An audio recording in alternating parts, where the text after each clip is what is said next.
Здравейте, приятели! Днеска си говорим с Поли Маврела, която направи нещо по-скоро силно неочаквано наскоро, колко преди около 10 на дена. Там някъде, да. Човек, който от миналата година почна да ходи по състезания, да бяга общо взето, завърши 177-8, нещо такова, все тая километра Тур Странджа и то в супер брутално време. Това, което е, нали, като подробност, аз бях там като част от екипа, така че въпреки, че знам доста детайли, ще се опитам да оставя, защото тя е значително по-малко говорлива от всички останали на тура. И така. Да започнем от някъде. Ти знам, че си спортувала преди това, т.е. бягането го откри миналата година, 24-та или по-рано? Аз цял живот съм спортувала, всякакви работи, в смисъл, каквото се сетиш. Бягането ми е било част от спорта. Малка част от спорта, който съм практикувала преди години. И ми беше много така неприятно. Винаги съм казала, че аз никога няма се занимавам с бягане. Никога не казва никога. Да. Мухи. Много съм бягала на гредната и ми беше много неприятно, ако трябва да съм честна. Добре, чакай сега. Спорта, който се занимават, е бил някакъв от бойните? Да, бойен спорт. Кой? Няма да правим реклама сега. Добре, окей. Един от бойните спортове. Да. Добре. Добре. И част от подготовката ви е била да част от подготовката, да част от... Там имахме технически изпити, които трябваше да полагаме всяка година и част от тях бяха всъщност бягане за норматив. Ти на какво ниво си била състезател, че сте имали такива неща? Или ти в спортно? Не, в спортно. То си е организиран клуб, школа, която има си школи в цяла България. Ясно. То си е българско бойно изкуство и просто всяка година се полагат в края на годината изпити. Ясно. И част от тези изпити, освен техническата част, и физическа подготовка, включително бягане. Чудесно, добре. Помниш ли какъв беше норматив? Да, значи имаше един норматив, който беше 3 км за 18 минути. Това за жените. Да. 5 км за 20... Не, може забравя съм ги. 18 минути са 6 минути на километър. Да, може би за 28 или за 30 минути беше. Не, по-скоро ще е даже за над 30, защото има лойка колко. Ето едно и също тогава. 3 за 18 или... или 5 за 30. Къде са 3, къде са 5? Да, става въпрос, че би трябвало колкото е по-дълга дистанцията, толкова да е по-бавно. И 10 км за час и нещо беше, само че на пресечена местност, нали? Не на асфалт. Ясно, интересно. И ти кои нормативи изпълнява от тях? Всичките съм ги изпълнявала. Вече не си спомням. Май не успях много да се вкарам във времето на норматива. Да, защото аз всъщност за мен също е нова информация. Това не ги знаех тези неща. Да. И аз за теб знам за твоето съществуване, знам от Асеновградски байри, понеже там с половинката ме зваля сте се движили заедно. Там се запознах с нея. Тук има една лекарка, която бяга и сте си говорили нещо и викам добре. И всъщност за първи път се видяхме на живо на Балканяда тогава. Мисля, че си говорихме за малко. За малко, да. И след това вече на едно групово бягане тук беше. Следвахме се в Страва, имаше някакво групово тук около Коледа много многогодишното бягане. Не помня преди това дали сме се засечели някъде, честно казано. И аз, понеже говорех с Злати вчера, тя тръгна да разказва за Тур Странджа, били сте от тях и всъщност видяхме се на Емине, какво пропуснах, на Емине се видяхме, да. Понеже аз не го бях планирал. Да. Да значи ти на Асеновградските първото състезание ти се записа на 25 км планинско. Добре, това беше преди 10 месеца, преди Странджа, да кажем. Беше май месец, миналата година. Да, май месец, даже няма 10 месеца, 9 месеца. След това правиш Балканяда или имаш ли други? След това бях на Триглав, Балканяда. Емине, имам още. Може да правил съм ги вече. такъв новобранец, ако не видиш половината състезание, това е срамно. Тази година още повече. Твърде заета, да. Пирин 38. Да, супер. Добре. Пирин си е много стабилно. Да. И така, добре, с какъв акъл от 48 км е мине утра се скача на 177 км? Това мисля, че е основният въпрос, защото ти първо, нали, човек, който няма Фейсбук, освен месенджер, ама те, ако не те знаят, няма как да те намерят. И е супер скрита лимонка. Нали, Злати всички я знаеха за Тур Странджа, обаче ти си някакъв от нищото, нали, отстрани. Аз не обичам много като цяло социалните мрежи. Единствената социална мрежа, която фигурирам е Страва. Страва ми е Инстаграм. Това е моя реплика. Да. Така, да. Как го решихме? Не знам, аз винаги съм... Аз мога да ти кажа тя какво разказа, защото епизода още не съм го пуснал. Интересно ме да чуя нейната гледна точка. Били сте на вино и Слави треньора е бил от тях, т.е. сте събрали на компания вечерта и общо взето тя го е предложила, защото много е харесвала идеята. По-рано явно го е мъдрила, си говорила с Ники Дирменджиев, който го е правил и ти се навила. Да, то общо взето беше, тя каза, тази Тур Странджа как се иска да я мина. И аз си викам, що нещо спомена за февруари, аз си викам, февруари на рождения ми ден, защо да не виждам по-подходящ повод. И не сте нормални, добре. И така, общо взето, решихме го, направихме една група в месенджер. Събрахме други луди, които са съпорт. Всъщност мене Златя още в началото ма врънкаше, вика, можеш да бягаш 80 км с нас. Викам, човек, ти нормална ли си? Ама викам, мога да дойда, просто не мисля, че мога да ги избягам. Нали, смисъл, аз ще ги избягам, обаче след такъв парцал ще съм. И нали, така се завъртяха нещата, че вече като се организираха, нали, ще се снима нещо като филм. Нали, аз имам техниката, за да мога да снимам, друг е въпросът дали мога да снимам. Мисля, че се получава. Ти не си ги гледал още колко е зле положението, но имаш хубави, да. Така, добре. И всъщност вие решавате около декември месец, че февруари ще правите Тур Странджа. Мисля, че беше 2 или 3 януари. Малко след Нова година. Тоест, тук дай след 6 седмици, 7. Да. Супер, добре.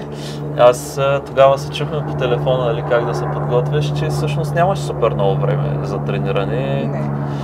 Работиш, нали, имаш малко дете, което на български няма хубава дума, но ползвам английската, както и да е. И така, тъкмо докато хеликоптера минава. И да, и всъщност ти предимно в планински ходиш в Родопите на някакви по-дълги бягания. Това ти беше. Гледах, че имаш прием по 60 км за 8-9 часа с прием 2000 денивация, т.е. си долу-горе седмиците преди... Да, горе-долу толкова. То покрай работа и покрай семейството и покрай всичките задължения, то повече от 60-70 км на седмица ми е малко трудно да правя. Те са реално 10 часа, защото ти като включиш пътуването до Родопите, ти даже са и повече. В колата, нали? Да. Въпросът е, че отделяш примерно 15 часа на седмица и това всъщност е доста време. Аз, нали, това сме го говорили с Злати, ако не беше толкова близко до всичко и не работеше от вкъщи, нямаше как да тренира тия часове, нали, над 20. Работата от вкъщи определено се оказва голямо влияние. Да, просто всичките тия часове от движение до работа обратно. Добре, подготовката, това беше колкото подготвена, толкова. То общо взето не се подготвя нещо по-различно, отколкото по принцип си тренира. Малко се увеличи тренировка. Малко увеличих обема, да. Да. И денивелацията определено. Да, ние въртяхме няколко варианта, нали, кои ще са екипа, част от хората отпаднаха, няма значение, просто не са имали време в него момент. Така. И останахме, нали, шестимата, като аз бях твърдо съпорт от край до край, нали, предвиден. Вие стартирате с Стоянски или Стоянскай, както всъщност се чете, ако знаеш английски. Друго, Злати стартира с Тилян Аврамов и трябваше в един момент, по принцип трябваше да сменим и двамата пейсъри, обаче поради стечение на обстоятелствата, така се оказа, че по-добре вариант е Стоянко, като има много опит, да се от край до край. Да. Така решихме по трасето, да. просто че ще е по-подходящо. Ами то от по-рано се знае, смисъл, той го беше предвидил този вариант. Той беше предвидил като вариант, но реално не беше задължително. взехме в последствие. И така, ами ако искаш вече да почнем да говорим за самия тур Странджа, значи, нали, бекграунда беше най-студените дни в Странджа последните 10 години. Това беше най-студения ден в България, в годината най-вероятно. Да, и другия момент е, че може би беше за в бъдеще един от най-студените дни, които ще е, защото знаем какво се случва с температурите. И да. И всъщност в последния момент видяхме прогнозата, че е възможно най-ужасна, но все пак остана този ден. Беше много трудно имаше предложение да преместим с една седмица или някой друг по-нататък да преместим цялото събитие, но просто беше много трудно и за мен, и за Злати, предполагам, че за останалите. Просто е 3 дни, в които ти не си на разположение. За всички хора, останали, работа и т.н. Трудно да се нагласят толкова много хора заедно. Просто нямаше как и решихме. Кръщаваме го Странджа X3 и ми тръгваме. Да. Всъщност, предния ден нещата не изглеждаха много зле от към температура. Да. Като пътувахме. Беше добре горе, даже печеше слънце. Да. Не, то реално и като тръгнахте печеше слънце, само проблема беше, че беше минус 17 градуса. И аз тогава, значи, вие тръгвате, ти беше с нормални бутилки. Да, нормалните ми бутилки, с които си бягам в раницата. Злати, примерно, беше отзади с камелбек, който имаше тръба. С маркучо, да. Да, и той маркуч замръзна. Те не само маркучо са, моите бутилки замръзнаха. Точно на 30-та минута всичко беше замръзнало. Да. И на Стоян бутилките също замръзнаха. Да. И добре.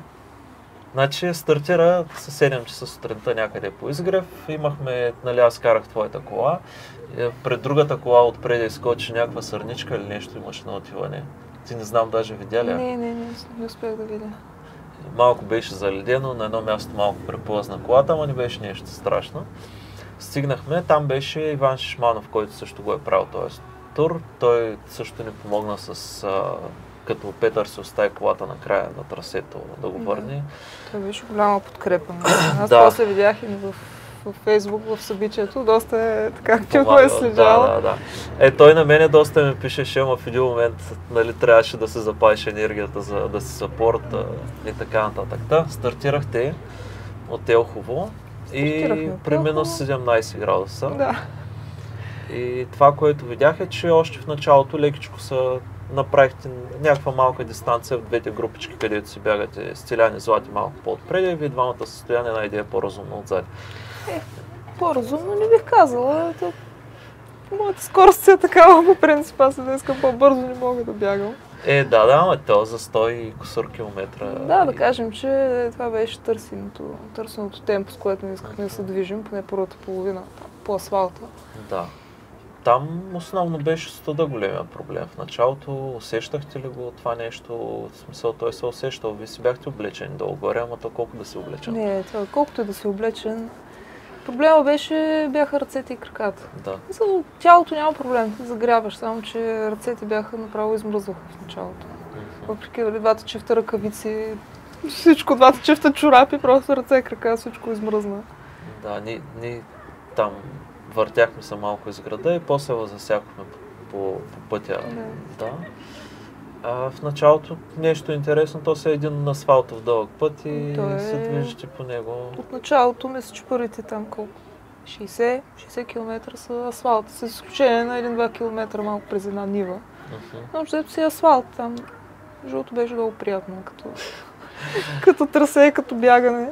Аз не очаквах да ми се ослажи. Как беше Стоян като съпорт, като пейсър, като компания, защото това нещо трябва и да се спасвате и на разговорите, или пък да се спасвате на мълчанието. Да, и на мълчанието се пасвахме, и на разговорите. Много добре беше Стоян. Той основно му бях казала, че трябва да ми дърпа юздите, защото аз може да не мога да бягам бързо, но това не значи, че няма се опитам. И да ме кара да ям. Да, всъщност. Храненето е много аз нямам много опит с дълги бягания и не знам кога какво, колко трябва да се храня, как да пия течности и така Колкото нататък. се може за хранене. И той беше по-често. много така, Да. много добре се справи с тази роля. Да, аз всъщност тази формула, където тръгнахте леко раздалечени, всъщност от гледна точка на съпорта пък беше доста добра, защото влизахте през 5 минути при нас и нямаше такова сгъчкане, където да се чудим, нали, двама човека, четирма, как да на той или на другия. Или мисля, че почти нямахте при покривания на. И мисля, че само на колите. първия. Първия беше в. Да, на един завой. 22-23 км. На един завой, да. Там малко се препокрихте, после имахте около 5 минути таман, нали, изпращаме едните, глътка въздух и пристигат вторите. И това беше добър вариант, иначе сигурно щяхте да се изпокарате, ако тръгнете четирмата заедно. Не мисля. Да. Добре, то всъщност постепенно взе да става под една идея по-малко студено, не мога да кажа по-топло, защото то топло не стана. Топло стана, между другото, някъде по обяд беше много приятно. Не знам на вас колко ви е било топло. Ние сме в колата, какво ти пука? На нас ни беше много добре. Ние сме напарно Но през цялото време, както бях тръгнала с 3 блузи и яки, се стоях с тях, просто нямаше вариант за събличане. Просто обличаш последствие още отгоре. Да. Това беше, до първия пункт беше изцяло асфалт, там нямаше нищо. После ние трябваше с колите да минем по някакъв тотално различен път. Тоест до първия пункт ние бяхме абсолютно едно към едно, можехме да се движим с колата. После. И даже наследвахте. Да. Следвахме, снимахме, всичко беше супер. След това, всъщност ние имахме един неочакван пункт в едното село, където пеше топли някаква вода, за да се мъчи някакво читалище. Да се мъчи да разтопим, защото част от нещата, които бяха планирали, нали, някакъв електрически 220 волта в колата, нещо не сработи с. Другия път газовия котлон трябва да се вземе за този жетон. Той ще има друг път. Няма да спираме да бягаме. Добре, значи има още такива дилти. Значи след това ние завъртяхме по един друг път и изчакахме на следващото село, което беше някъде около 44 мисля, че беше. Да. И там вече трябваше да газите през някакъв сняг, доколко знам, малко преди 44-тия километър имаше 1-2 километра през нива. Но това пак се излизаше на асфалта. Нивата не беше нещо, кой знае. Нещо интересно да се случва. Беше си заснижена нивата. Просто не е нещо, през което не сме минавали, не сме бягали до сега. Аз очаквам интересната част на разказа да е вече след 60-тия километър, честно казано. Всъщност, по-скоро вече след стъмване тогава. Да. е интересно. Ще стигнем до там.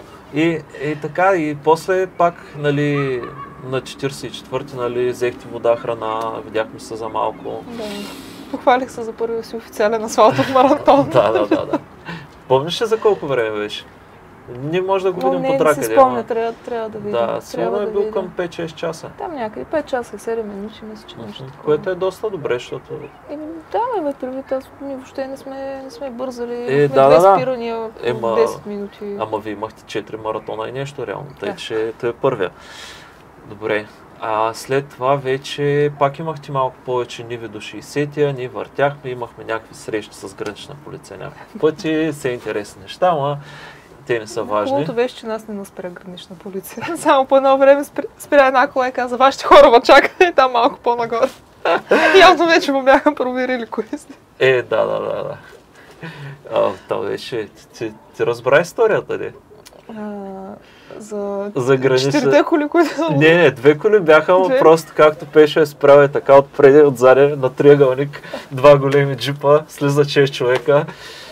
Какви сте ви, какво правите тук, що сте тук? Нямате право да сте тук. И най-интересното е, че аз тогава ходих да се търся туалетна, ходих до едно заведение там, вземах си някакви безалкохолни глупости и пеше ми пише, забави се, че идват това, нали, излизаме на часовника. Не, идваме, нали си мисля, защото е още по-криминално, пък втория да го няма. И отиваме, почваме да си говорим някакви неща и се оказа, нали, че той пеше ми спомена, че има един бегач, който име там някъде изначалниците. И като му споменахме името, изведнъж всичко мекна. Тъс кола, такъв двигател, всякакви алабала. Окей, добре. Ама както и да е, той беше втората среща с гранична. При третата пък заради лепенката на колата ти лекар отгоре, а вие сте лекар на екипа. Викам, не съм, ама... Трябваше да се покажеш, ето тук спешната чанта. Не. Та, 42 го минавахте и там в един момент баяса бяха отдалечили, може би 2-3 км имахте с Злати. Да, и аз гледах после на трака, че доста са дръпнали. И в един момент, нали, тя малко фалира. Нещо, нали, това, което предполагам най-вероятно се е случило, е твърде много течности за тая температура и просто храната й беше, въглехидратите бяха течни. И ти там на полеви условия трябваше да... Това беше първата интересна част, нали? Да. На цялото приключение. Всъщност, да. Ти ли ще разкажеш или аз или... Ами не знам, аз честно да ти кажа, толкова се бях ушашкала вече, защото не знаеш да бягаш ли, да спасяваш ли, аз много хотя да продължи. Да. Много яд ме хвана, че спря. Да. Всъщност тя беше в колата и беше вече повръщала няколко пъти и беше загубила доста течности, нали, което е странно. Прекалява с течностите, след ти оставаш без. Да, може би най-разумното решение така, но жалко наистина. Може би трябваше да изчакаме още малко. Но... Не, нямаше, тя нямаше да се оправи. Беше доста си беше дала фира. Обаче пък от друга гледна точка да имаме, нали, те двамата с Стилян, влизайки към съпорта, пък малко към съпорта се улесни работата. Успя и Пешо да се включи с нас. Не, той иначе беше предвиден. Там, нали, на 60-ти, нали, ти извади спешната чанта. Това го видяха и в събитието, като видео. Навсякъде всички са го видяли вече. Да, всъщност аз имам кадър, където си на спешната чанта, там изкарваш въздуха, нали, където... Така, защото имаше такива обвинения, има го записано, снимано, вижда се как изкача отгоре стройка, всичко е наред. Няма обвинения, това не е нещо, което правим за първи път. Да, то се личи по движението на ръката. Да. И след това продължихте ви състоянието и беше може би около 4 часа след обед, нещо такова. 3-4 след обяд, да. Да. И след това пак... 64 км. Да. След това ние имахме пак и неврътки, към 80 км трябваше да има пункт. Обаче, двете коли се движехме отделно, нали аз с Стилян с едната и другата Злати и Пешо. И се оказа, че минахме по два отделни пътя, нали, което може да се види на трака. Евентуално, ако не ме мързи, мога да сложа и в видеото, докато разказвам да излиза. Но това, което се случи, ние стигаме до една църква, която вие сте видяли, един параклис, и до там е асфалт. Да. И оттам нататък става черно. И аз викам, добре, тук няма как да продължа с това БМВ, тук няма стават нещата. И веднага им звъня хора, къде сте, нали, защото нещо в фата може би не беше. Не, то аз как ще им звъня? Ама не, звъннах им, викам, ние сме, нали, минахме еди си кое село и сега сме тук до един параклис, тук нататък няма път за тия коли. Нали, какво правим? Снимка е станала. Да, там с кучето и с всичко. И викам, нали, дайте да... И, нали, той Пешо вика, ние ще пробваме от другото село да стигнем, нали, от другия път. Там се оказа, че също не е разрито и няма как да се мине, защото той самия път до там си беше в сняг, беше си в някакъв сняг. И викаме, добре, връщаме се, нали, и ние ви дърпаме пункта примерно 6-7 км по-рано от предвидено. Така ли стана в крайна? Да. И там ние бяхме на не знам как се казваше, селото на магазинчето, седим и викам, хора, тук е възможно да трябва да го приключим, нали, в смисъл, това си го говорим в съпорта, защото не знаем следващия пункт. Следващия пункт пада, ние въвиждаме примерно на 13 вместо на 20 км. Да. Обаче той знае, че имате бонус 7 км, които са в тъмното, ще става студено, ще почва да вали. И, нали, аз тогава ви обяснявам, нали, вземайте дрехи, храна, вода, защото не се знае колко часа са. Не се знае колко е зле, защото то може да е 3 часа, може да са 5. Да. И беше много на кантар, нали, след фалирането на Злати, дали няма цялото да приключи там. Но вие си бяхте абсолютно ентусиазирани, нямаше проблеми, нали, взехте си... много добре, между другото. Да. Ще нямаше така наченка за отказване или някой да фалира тогава. Само ела малко насам, че ми излизаше звън камерата, да. Супер. Така, и И така. И всъщност вие Набрахме продължихте малко там. сандвичи, бисквити. Да. Да. Аз другото, което не ми хареса за този Параклис е, значи той имаше един боер, който беше 18 или 17% наклон и беше мокър. Обаче беше над нулата и нямаше проблеми. Викам, сега тук ще се стъмни и с това BMW, и работа няма да е добре. И затова, нали, викам, чай да слезем в селото, нали, там ще го пресрещнем. И нали така стана. И след това, всъщност вие продължихте. От тук нататък вече аз мисля, че почна интересно. Продължихме точно след тая точка, в която спряхме там. Имаше един много голям бъйр. 17% наклон асфалто. Скандален бъйр е такъв. Да. Поне на мен така ме се стори тогава. Но беше асфалтов и малко по малко си го минахме. И то общо взето тогава свърши асфалтовата част на трасето и се започна дивия трейл там в едни гори, в които очевидно никой отдавна не беше минавал. Абе, имаш следи от кола там напред? Имаше следи, но в един момент спряха следите. Просто беше сняг, лед, студено, тъмно и един трак. Да, то добре, че пътечката се виждаше, нали, но просто като свършиха следите от колите, беше много трудно за минаване вече. И вие тогава си бяхте бажал в сърцето на Странджа, на към 300 метра надморска.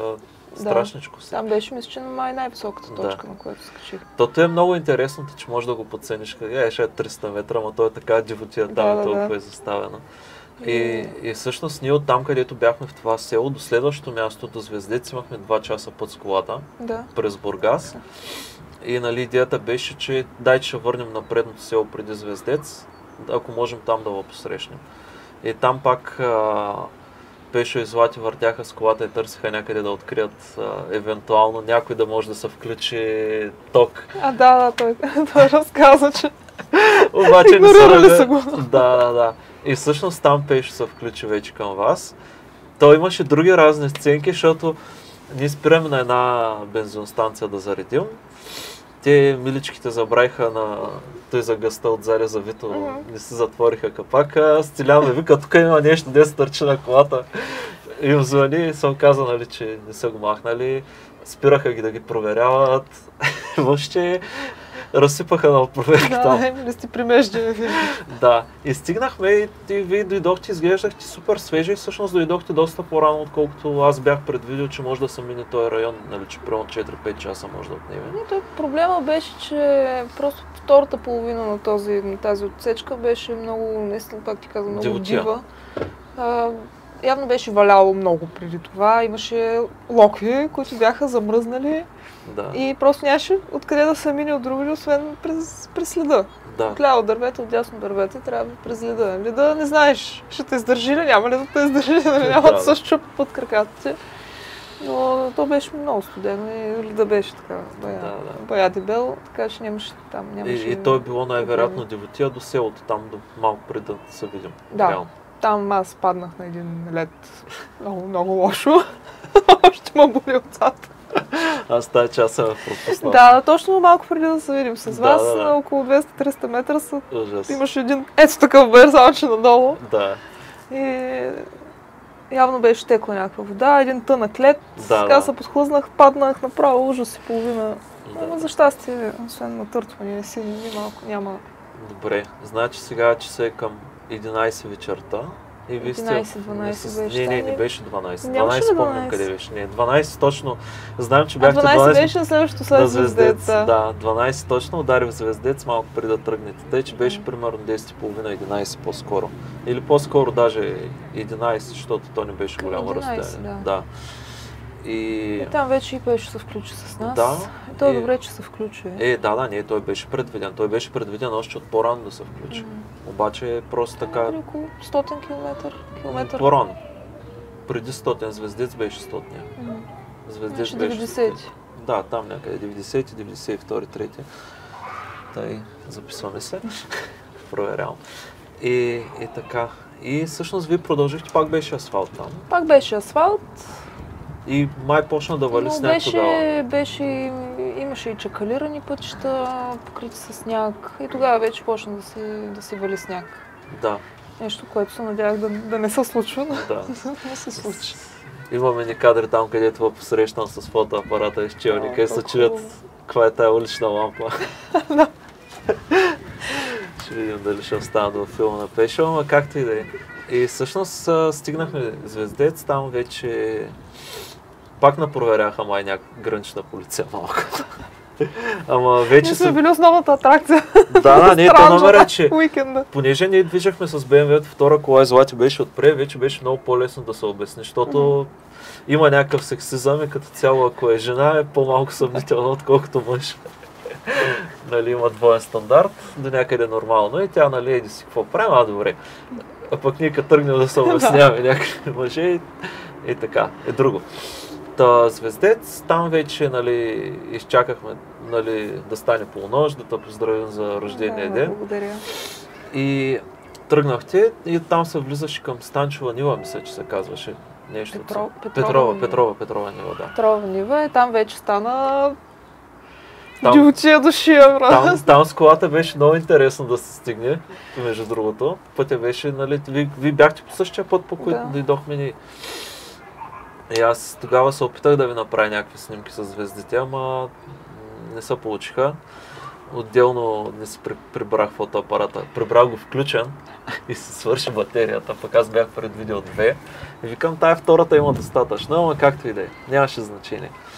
И след това всъщност оттам почна интересното, което там беше най-екстремното. Почна интересното, там мисля, че минахме реката. Да, там беше реката. Преди реката газихте някакъв сняг, то си имаш там. Газихме, имаше си чакалиран път, този чакалиран път беше сняг, една педя сняг. И то добре, че между другото снега не беше безкрайно, защото доста обмикотяваше, нали, трасето и краката. Той беше новичък сняг, не беше някакъв замръзнал отгоре, такъв гаден. Сега наистина имаше локви замръзнали и пак, но снега добре дойде до момента, в който достигнахме реката. Така, реката беше много така. Всъщност той има много реки, ама имат мостчета, а тук той няма мостче. И те са и малки реки, нали? Може да ги прескочиш, може да измислиш нещо. Тази река беше голяма. Тя е колко? Може би 4-5 метра дължина, широчина, нещо такова. Там някакво, може би малко повече даже беше. Беше от глезен до коляно. И вънка беше минус 10, реката сигурно е била минус 20 градуса. Минус 20 не е била е 2-3 градуса, най-вероятно, ама се чувства... Не, беше много студена река, определено. Аз не съм сигурен колко студена може да стане течащата вода, но най-вероятно е била някъде около 0. Студенко си беше. Да, то въпросът е, като се караш отвънка. На места беше замръзнала на по-плитките места, но само че там нямаше как да минем. И тя леда нямаше да... Да. Всъщност тогава Пешова пренесе двамата на гръб. Тогава Пешо, както се чудихме как ще минем, и той само нагази в реката и каза, решено е вече. Вече така каза се намокрил. Бяхме в шок, като разбрахме, че и Стояне пренесла на гръб, а Стояне по-тежък от Пешо. Принесена на гръб, не успяхме да паднем, но той доста се намокри. Право не знам колко му е било студено, не искам да мисля. Как геройски се включи да спаси екипа. Да, ние като разбрахме, защото вече бяхме стигнали до следващата точка, където да е сапорт. Всъщност точката беше точно в края на един мост и от другата страна на моста бяха пак гранична полиция. Да. И той беше примерно 2-3 часа през нощта.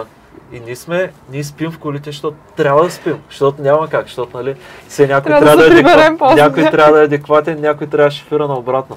Обаче, по едно време чувам някакви шумове и някакви сини лампи, викам, пак ли? И дайте тук документи за проверка, едно друго, какво правите, що правите. Пък буквално от другата страна от среща навидяха и напитаха и ние спряхме там. След преди половин-един час, не знам. Както и да е. Та дойдохте и изглеждахте поуморени. Нормално. Уморени бяхме и то не е много толкова физически, колкото вече психически, защото след реката се започна просто едно безкрайно ходене. И то ходене, бягане беше по-скоро ходене, защото на този терен, там с всичките локви и сняг нямаше как да се бяга много. Отделно, че беше нагоре, надолу, нагоре, надолу. Да. И просто нищо не се случваше, вървиш в права линия по една пътека и няма. Не, то... Отляво имаше дървета, отдясно имаше дървета и вали един сняг. Да, и то другия момент е, че всъщност там между 3 и 5 часа си и си много изморен. най-близко до сън, нали? Много изморен е на последно място. Вече с снежинките, като го осветяваш челника, просто започват да ти се привиждат всякакви работи. Супер. Хора, фигури от всякъде се виждат. Ами аз не бих казал, че смисъл, аз като човек, който е правил 110 км на ледиво прасе, всъщност аз правя разлика между параидолия, когато грешно разпознаеш нещо с произволна форма и когато имаш вече, когато виждаш неща, които изобщо не са там. Не. Така че по-скоро сте имали параидоли. Най-вероятно да. От самото движение на снежинките, които се осветяват от челника и в периферията се виждат някакви тревички, коренчета и такива неща, нали, почваш да разпознаваш някакви кученца, някакви детски играчки, такива чудеса. То е ясен знак, че мозъкът ти има нужда от 10-15 минути поне да се освежи. В това време нямаше възможност. Нямаше къде. Едно, че нямаше къде, второ, че няма как. На минус 10 градуса да спреш, просто си беше самоубийствено. Защото историята познава хора на утре, които са си говорили с вълци, които не са били там, или са говорили с някакви чушки, които и те не са били. Чак до там не сме стигали. Това са две различни неща. Да кажем, че до този момент бяхме сравнително свежи, макар че Стоян май по едно време доста започна да заспива. Да. И срещнахме се на пункта и след това вие пак продължихте покрай реката. Тя мисля, че река Велика се движихте около нея. Покрай реката там беше още по-студено от самата река. Да. Сменихме малко. Аз си обляках вече срам, обляках си якото зимно яки планинарското с пухената то беше сигурно към минус 10 пак. Беше ми много студено и той като не си доспал и като си изморен и се усеща още повече студа. И сложих дебелите ръкавици да стиля на зимното яки. Няма как. И газ. Аз това пък не като съпорт там, понеже беше валяло, то си беше снежна буря, сега както и да си го дефинираме, се беше снежна буря. Нали, не е това, което ще видиш в Северна България в посредата на зимата, но пак си беше снежна буря. И пътищата не бяха много добре изчистени. БМВ-то на част от заводите така се усещаш, че се забавлява. Доста се забавлява, но трябва да се внимаваш. И стигаме до едно място, където трябва да слезем на следващия ви вече предпоследен пункт. И там имаше граничари. И такива наспират и викат, ти стои БМВ, няма да излезеш. Викам, добре. Викам, Злати, окей ли си, нали, да вземеш нещата, нали, вашите, защото те бяха в БМВ-то, да ги вземеш, нали, просто няма как. И ние с Стилян тогава се преместихме и се чуехме къде да се спрем, се спряхме на бензиностанцията на Царево и някой следи трака изведнъж, нали, съпорт 2 изчезва на някъде и седи на майкината си и съпорт 1 седи на пункта. Но това е просто... няма как, добре сте се справили даже с предвидените ситуации. Да, не, то цялото нещо е. Сега, примерно, тебе къде ти изчезна кабел за телефона в началото. Така и го намерих този кабел, къде отиде. Да, просто то е адаптация, нали, търсиш някакво решение, това е. И всъщност тогава, нали, беше много тъпо, че оставихме Злати сама, ама нямаше как. Тогава бая време майва чакахме, доста бавно се движихте. То беше много гнусно времето. Времето беше много зле, беше наваляло една пеля сняг. На 130-40 км да биеш партина нагоре по някакъв баир. Нали, дори 10 см да са си... Да, вие тогава бяхте с Стояне Пешов все още. Тогава бяхме тримата, да. Да. Нали, подтичвахме където можеше, но нали, не беше това, което в началото. Но това вече беше след 7 сутринта някъде по това време. Да, вече беше светло. Тогава минахте може би към 5 нещо на предния чекпоинт или даже към 6. Да. И 7-8 часа. Нещо такова, да. И беше, наистина тогава се заваля най-силния сняг, точно тогава. Да. И ние бяхме... пак валеше, но тогава много заваля. Да, бая заваля и пътищата станаха сложни. Та всъщност на следващия пункт беше в Остави. Беше на Остави, да, той за да може да изкара колата на Злати по баира нагоре. Тя 4x4, ама пак си иска техника. Пихме по едно кафе. Малко кофеинови капсули, на кой каквото намери. Всъщност, то интересното беше, че точката, която беше дал, беше буквално, нали, пишеше кафе автомата. Както и да е, да. Всъщност там нататък почна да става интересното. Те тръгнаха, нали, разбрахме се, че ние ще отидем и на следващия пункт. Бордилово. Да, ние тръгнахме към него, обаче се оказа, че пътя е лед. И аз гледам пътя, викам Стилянски, стои БМВ, тук няма стане работа. Не, вика, няма проблеми. В един момент на един БР има проблеми. Не мога мръднем, тръгва настрани да се върти. И аз съм малко неадекватен за такова шофиране. Стилян се оказа по-добър. Той може би малко повече беше спал от мене. Успя да я завърти. Звъннахме, нали, да говорим с Пешо и Злати. И това, нали, което решихме, е, че Стилян ще отиде при тях, за да върне тяхната кола, да върне това на Злати колата, а пък аз ще ида направо на финала. И аз отидох на финала и изчистих на Пешо колата, защото имаше толкова сняг. Викам, айде, той не се знае кога ще се върнем, дай го махаме. Поне да не чисти кола, като се върне. И тръгнах, взех тракера, за да шашкам народа и тръгнах към вас с фотоапарата. Нали, облякох се, взех с някаква вода, някаква храна в мене. Изобщо не бях предвиден за бягане, нали, нямах никакви дрехи като за бягане, даже нямах раница като за бягане, ама фотоапарата на кръста, една вода, там или какво беше нещо, някакъв изотоник. И те доста време чакаха, в интерес на истината. Чакаха на доста, да, но ние тогава аз доста се сгънах вече тогава. Вече след не знам кой километър. След 150 може би километър. 145, да, всъщност по-скоро 150, защото следния имах ти към 20 до финала, нещо такова, даже може би 16. Там някъде. Просто там вече работата не беше на физика, беше на воля и над. Че сме стигнали до тук и трябва да завършим. Да.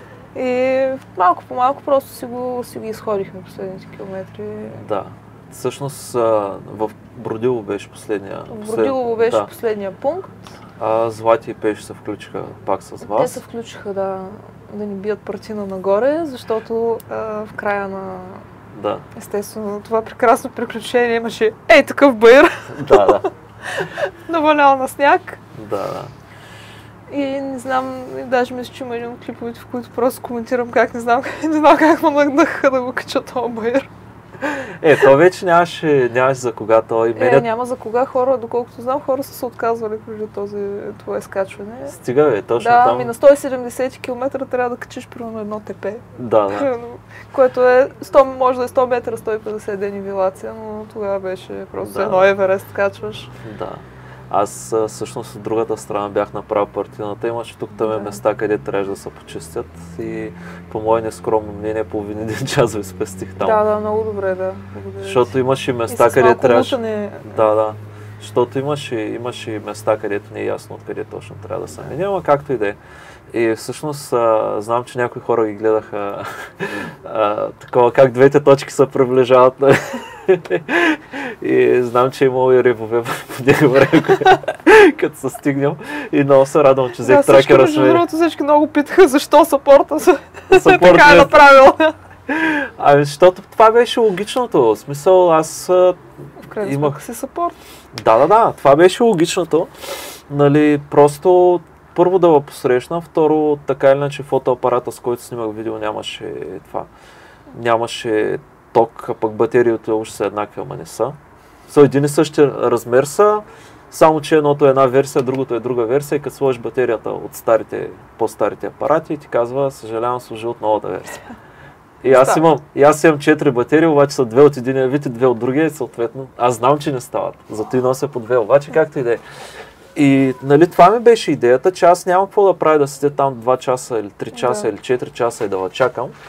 И по-добре хем да направя партината, защото нали, има сняг, очевидно, хем да открия нали, как точно се минава това нещо, да се разходя и аз да направя някакви крачки. Всички тези неща, хем нали, ако мога да направя някакви снимки долу-горе хубави там, имаше с оная река на кръст, мъничката беше много проклета.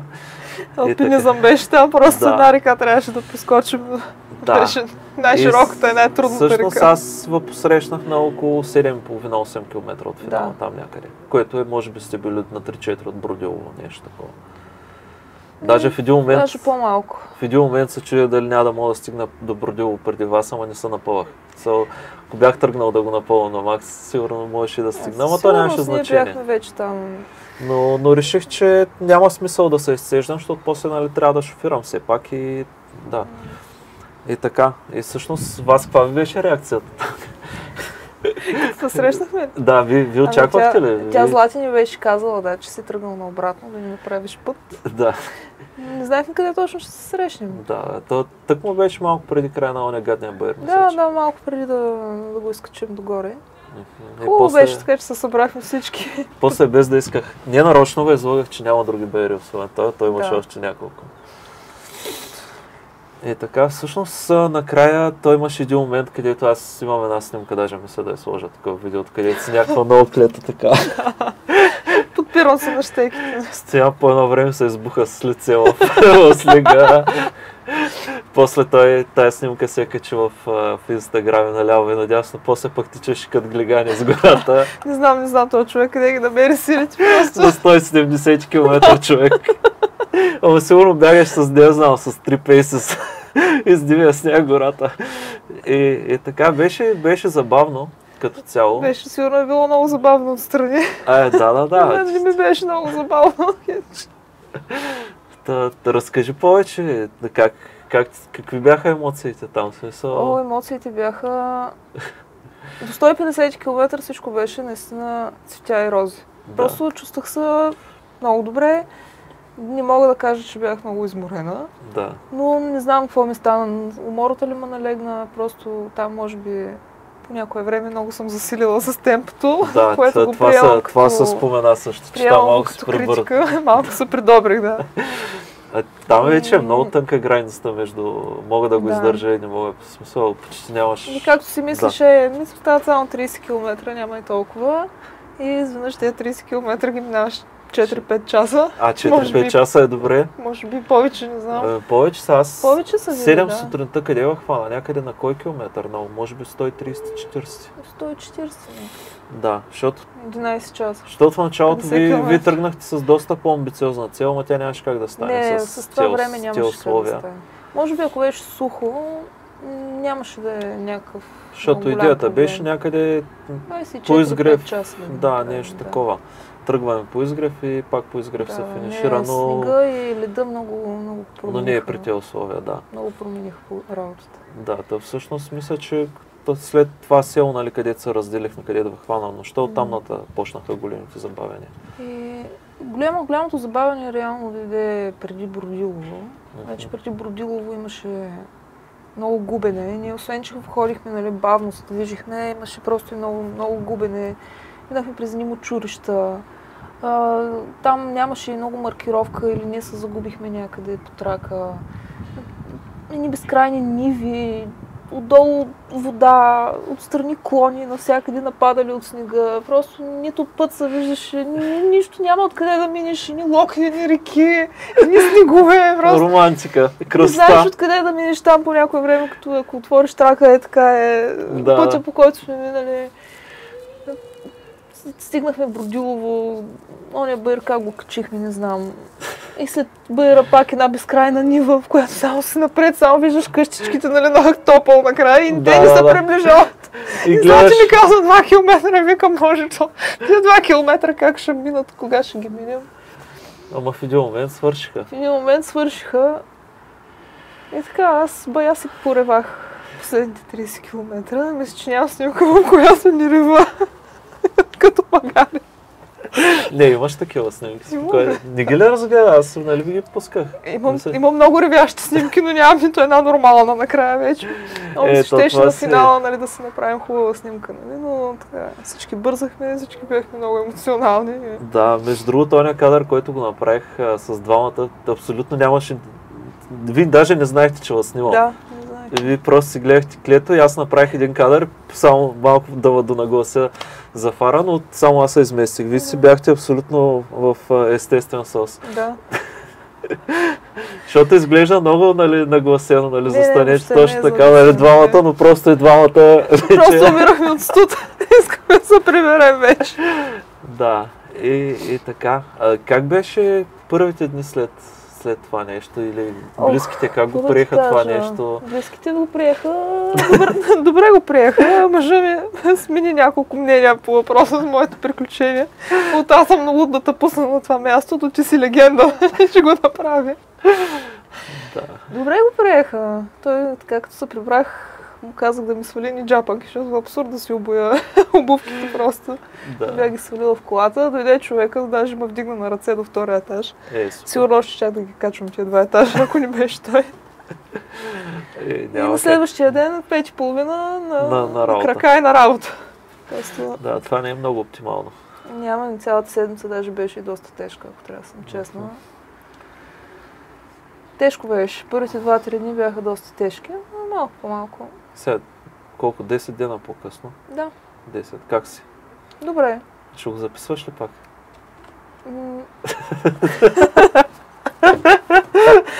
Може би в някакви други условия, Имаше един човек, който беше писал, сега ще прави такова мене. Аз такъв няма. Не, сега няма да е. Не, то номер е, че аз съм убеден, че тебе ще изкефи да го направиш. Въпросът е, че логистично всичкото това време, което трябва да отделиш, нали, като отпуска, като далеко от работа. Аз очаквам да повтаряш Асеновградски баири, доколкото се споменава. Ами да, Асеновградски баири, ако не съм на работа тогава, със сигурност. Коя дистанция? Не знам, не съм решила още. Малко съм раздвоена, дали да се направя реванш на 25 или направо да се хвърля на 80 км. Сега аз ще кажа моята мисъл. 2019 година си непознати, въртяхме свещения триъгълник. Това е Кръстова гора, Караджов камък и Белентаж. И си виках, хей, колко ще е яко тук някой да направи състезание. И миналата година, аз не съм участвал на Асеновградски, ходил съм да снимам, така, защото нямам какво да правя него ден. И виждам на събитието слагат тениски, на които пише Белентаж, Караджов камък, Кръстова гора. И това е 5 седмици или 6 преди състезанието. Аз съм тренирал наравно. И викам, аз тая моята уста, като съм казал, че искам да има там състезания, сега като има, трябва да и да. И всъщност аз бях там, нали, Пешо беше там, Пешо стана първия. Да. Аз около 4 часа след него завърших. И всъщност пак се представих добре за мен. Сега аз просто не съм добре натрениран за баири и за трейл и съм много по-клет, отколкото наравно. Не, че наравно няма би пак Пешо ден, но това е... Какво да правиш? Някои имат малко повече, по-добри гени от други. Но въпросът е, че препоръчвам ти 80-ката, много е красива и е много зле рекламирана от тях, защото това е изключително красиво трасе. Даже ако имаш как, в другия ден би имало едно отделно състезание, само свещен триъгълник, там 15-20 км, което е, нали, което е отделно, нали, само него, което е супер красиво и доста предизвикателно, защото пак има и ние такива баири, които са за щеки, така че препоръчвам ти го. Може би да, 80 ще направя, макар че... Не знам, ще ми се така да му се насладя, понеже миналата година толкова не знаех къде се намирам и толкова... Не, че ми беше само първото състезание, беше ми първото планинско бягане в живота като цяло. Всъщност... Аз отидох на Асеновградски баири с бягане само на гребната. Идеално. И така ще ми се тази година наистина да мога да му се насладя, нали, като на състезание. Аз ще кажа, че ако тръгнеш на 25-цата, най-вероятно ще тръгнеш много силно за по-добър резултат и пак няма да се насладиш. Сигурно. Защото първия баир е много злобен, ще го избомбиш. Освен ако не те хванат в трафика и то там става една тапа и се движиш бавно. Спомням се. Но като цяло, да пожелавам ти го. Друго интересно, ти ще правиш Моцарт 92, 100, нещо. Първата цел за сега е Истрия. 100, дистанция 69. След това евентуално Моцарт 92. Всъщност Странджа ти беше подготовка за Моцарт. Не знам, Странджа беше нещо, което не беше предвидено за тази година. Едно тренировъчно за Моцарт. Надявам се да даде така добър старт, не да ме изтощи в началото на сезона. Да. Не, при всички случаи е хубава тренировка, не успя да се контузиш. Да, чукна на дърво. Май не се прибравя с много по-малко килограми. Даже на плюс се прибрах, което беше най-изненадващо. Не, това е добре вариант. Значи Стоян добре се е свършил работата, макар да няма. Да, защото аз първо моето първо орехово 50 се върнах с 3 кг надолу, което въпреки, че си мислех, че са тъпча с диня и какво ли още не, 3 кг надолу е доста стрес. Да, но имаме предвид, че орехово е по средата на лятото, пък Странджа беше на минус 17, което също си е така голям фактор. Да. Да, ама си на малко по-висока надморска и не беше чак толкова горещо. Но както и да е, да. Ами, благодаря ти. Нещо друго, ако искаш да споделиш или... Не знам какво. Добре, Няма много ти какво. благодаря. Надявам се, че беше интересно на всички. Надявам се, че се е записвал както трябва. Да, но Хубаво, малко съм извън кадър през цялото време. Не, идеално си. Добре. Добре. Ох, тъй. Ами надявам се, че е интересно за хората.